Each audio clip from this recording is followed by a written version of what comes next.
خوش تیپ ترین بازیگر سینما ایران کیه؟ داوود حسینی خیلی خوش تیپه. پس خوش تیپ ترین بعد علیا، همه بعد علی. بابا اذیتم نکن. به خدا راست دارم میگم. یعنی به نظر تو علی زیباترین؟ وای معلومه، هم خوشگله، هم خوش تیپه، هم نازه، هم مهربونه. آخه فقط صورت آدم نیستش که.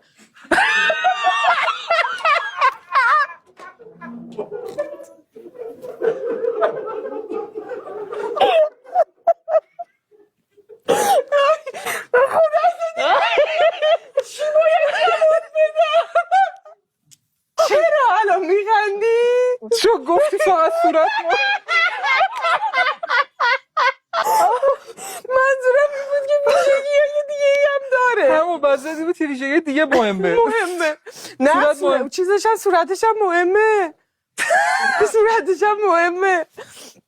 خیلی به نظر من خوشگله. چرا اینجوری میکنی؟ احساس میکنم داری مسخره میکنی.